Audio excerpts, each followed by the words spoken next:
The city is probably the oldest, most enduring invention of our civilization. The words are interchangeable: civilization, civil, civic, city. Cities evolve over time.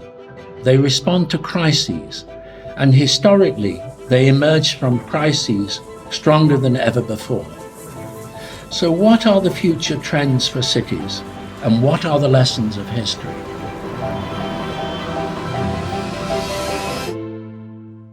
Hello, I'm Fonna Forman. I'm a professor of political theory at the University of California, San Diego, where I direct the Center on Global Justice, which focuses on community-based solutions to poverty.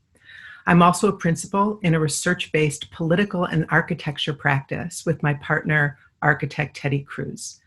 We investigate issues of borders, informal urbanization, social housing, civic infrastructure, and public culture. Today, I'd like to talk with you about borders and the accelerating migration crisis, as well as bottom-up strategies of collective resilience in border communities. The human rights of migrant populations are in jeopardy across the world right now, and too many cities are closing their doors. Our world is veering dangerously away from the norms of human dignity. The nativist mentality that once characterized the political fringe has gone mainstream, legitimizing an open racism that we haven't seen since the middle of the 20th century. San Diego-Tijuana, where we work, has become a lightning rod of American racism. We are truly a border zone in crisis. U.S. immigration enforcement, known as ICE, conducts dehumanizing sweeps in our city, while thousands of Central American migrants escaping violence and poverty wait at the wall for asylum that never comes. Reviled by the Mexican public as a nuisance, a drain on public resources, or else they sit in U.S. detention centers as tools of deterrence, just a few miles away from where I'm sitting, separated forcibly from their children and now exposed to a raging pandemic. Geopolitics is intensely local here, but we really see this region as a microcosm of the injustices faced by migrants and refugees everywhere. And climate change is making it worse. It's predicted to become the biggest driver of human displacement in the next decades, UNHCR. 10% of the global population is presently at risk. Current estimates range from a low of 25 million to a high of 1 billion migrants by 2050, with disproportionate impacts in Asia and Latin America. A recent United Nations survey of arriving migrants at our border discovered that 74% of them relied on agricultural work for their livelihoods and identified agricultural instability as a central decision factor to walk north. And what is the US response? Higher walls, suspension of asylum laws, child detention centers, and a political rhetoric of hatred. Here's an image that went viral a couple of years ago, a collection of rosaries confiscated by border control in Arizona. Where are the faithful in America today? As a social scientist, this question really perplexes me. And yet, despite the wall and the ugly political rhetoric that's designed to, divide us, San Diego-Tijuana is a binational metropolis of 6 million people, a zone of flows and circulations, and our future is intertwined. Economy, environment, culture, these are notorious border crossers. And as architects and urbanists, we need to be border crossers too. In our practice, we are committed to telling very different stories about urban life in this border region. Here we are with our students and community partners at one of our sites in Tijuana that I'll tell you more about later. Over the years, we've been documenting the often invisible cross-border dynamics that define this territory and shape the transgressive hybrid identities of the people who inhabit it. Our work reimagines the border as a tissue of social and spatial ecologies, a convergence of interdependent systems. I'd like to do 3 things today. First, introduce you to our practice and share some of our core commitments with you. Second, introduce you to a local project that illustrates these commitments. And then finally conclude with some expansive thoughts about how our local border conditions connect with dynamics across the world. So I begin with the core commitments of our practice. They're highly generalizable, and I think you'll recognize some of your own commitments within them. First, we believe that neutrality is complicity. We believe architects and urbanists must take a position against what is morally and ethically wrong and decide where and when not to build. Our creative design fields too often align uncritically with the forces of urban inequality, spatializing free market dreams into an apolitical formalist project of beautification that camouflages and relentlessly homogenizes diversity and urban conflict. Architects and urban designers need to take a position and attend to the political and economic forces that shape the urban field today. We question the idea of architecture as a self-referential system, that sees buildings as isolated objects, architecture with a capital A, aesthetics for aesthetics' sake. We believe architects and urbanists can do more than design objects and things. We can also expose unjust power, hold institutions accountable, and design civic and political processes for more equitable and democratic cities. We ultimately see urban conflict as a creative tool in our practice. What originally brought us together, Teddy as an architect and me as a political theorist, was our shared interest in informality. We investigate the bottom-up resilience and ingenuity of people inhabiting the periphery in conditions of scarcity, how they assemble housing and infrastructure, markets of exchange, democratic practices, and general strategies of collective survival. We don't see the informal as an aesthetic category or as a style, but as a set of practices that emerge extra-officially from the bottom up to address urgent needs in the absence of informal support. These informal dynamics have exploded in recent years with the rapid urbanization of the world's population, driven by political instability, violence, poverty, and the disproportionate impacts of climate change. Millions of people are on the move at this very moment, and billions are living in sites of informality. Although some people like to stress that relative poverty across the world is decreasing, that moving to cities makes life better, that all boats float higher, and Asia is the obvious model here, this is not a satisfying ethical response to radical urban asymmetry everywhere. Global cities, with all their wealth, are proving incapable of responding to the challenge of explosive population growth. Urban inequality is the new face of global poverty. But we don't engage these environments as sites of pity or charity. We don't really, in our practice, build houses for the poor. We also don't reduce informality to a symbol of institutional neglect and exploitation, which of course it is. Informal communities are intensely active urban agents who challenge the dominant models of urban growth that exclude them. They are a vibrant laboratory of urban resilience. At the margins of cities everywhere, an alternative model of urban growth is being shaped from the bottom up, often below the radar of the formal institutions that govern urban development. Informal buildings perform as anticipatory scaffolds, negotiating with topography, time, resources, boundaries, transforming as human needs and capacities evolve. A house might begin with a pad and a frame. As resources emerge, so follow spaces. A second floor might evolve, threaded into the first. Habitation leads, spaces follow. Nothing is wasted, everything is useful. The aesthetic of the house is not determined by the resolution of an architectural object, but reflects the memory of its own organic evolution. These informal dynamics are typically regarded by the formal city as ugly, undesirable, to be avoided, zoned away, cleared, formalized, whitewashed, gentrified, certainly nothing one would want to embrace or learn from.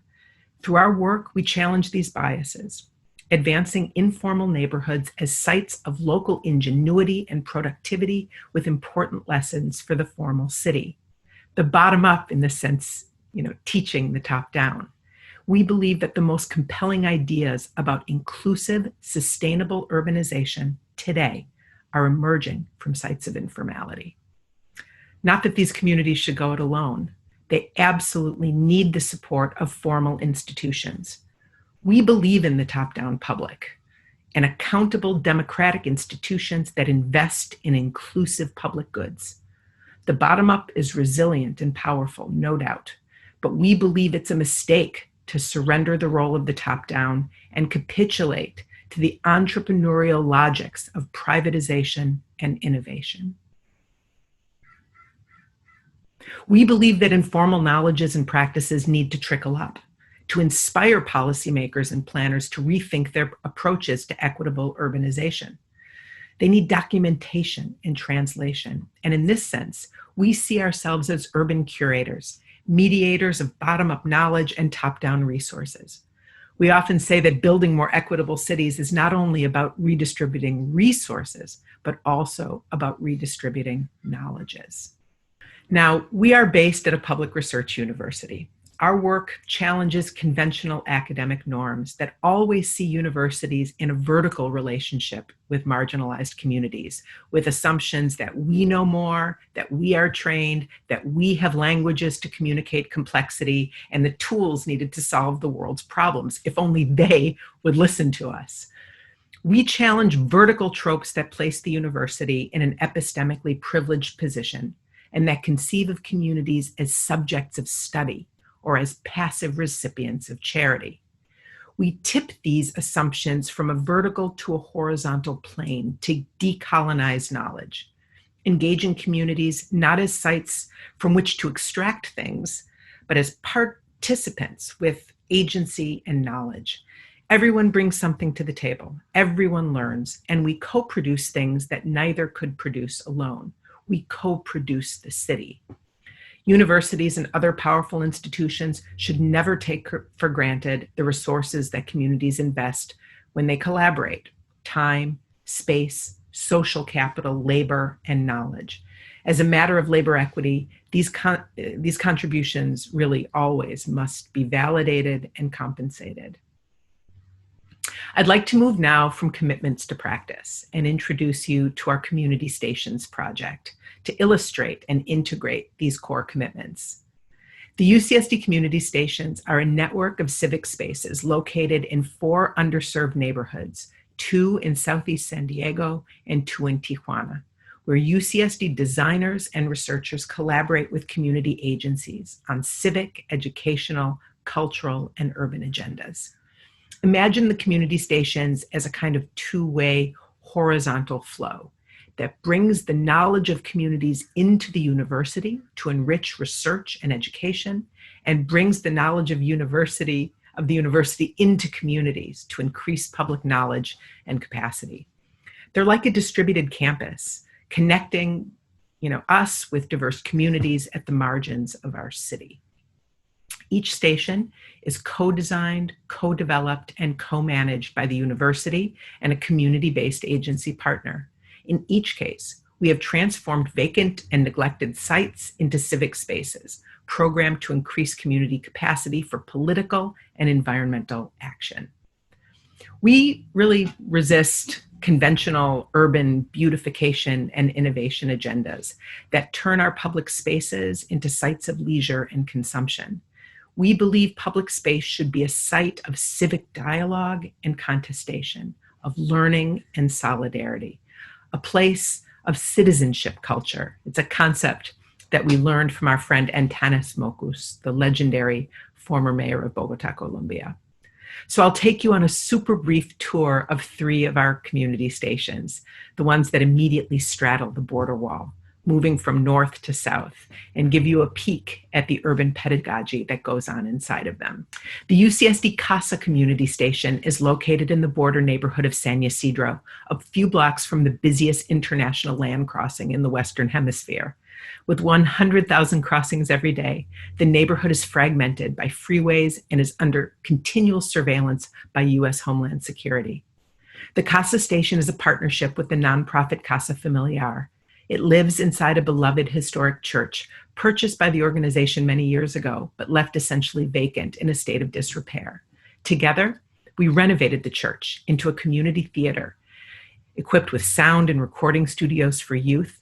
The station also includes social service pavilions and an open-air classroom for civic and educational programming. These cultural spaces anchor 10 units of affordable housing. We are rethinking urban density here, measured not by an abstract number of units, but by the density of social and economic exchanges, producing a more sustainable, plural, and complex environment. The project also demonstrates that communities can develop their own housing and public spaces without developers. In our case, the economic power of the university became leverage to develop the pro forma. We completed construction of the Casa Station in February of 2020, and the residents have now moved in. Our programming at Casa focuses on arts and culture. San Ysidro has a vibrant community of cultural producers who see art as a tool for exposing injustice and communicating with institutions of power. Now, moving across the border, our 2 community stations in Tijuana are located in the Laureles Canyon, an informal settlement of 90,000 people that crashes up against the border wall in the western periphery of Tijuana, and just 40 minutes from our campus. Laureles Canyon is highly susceptible to erosion and landslides, exacerbated by precipitation fluctuations, which are really an effect of climate change in this part of the world. Laureles Canyon also lacks water and waste management infrastructure, and much of the trash, along with tons of sediment, flow upstream through open sewage canals and end up in a protected estuary on the US side.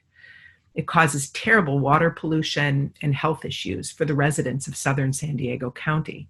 So it's a powerful, illustration of interdependence between 2 cities divided by a wall. In the Divina Community Station, we lead climate education and extensive habitat restoration efforts focused on social protection. Our students run after-school workshops that build agency in young people, helping them understand zones of vulnerability in their own neighborhoods and what they can do about it. It's really never too early to begin.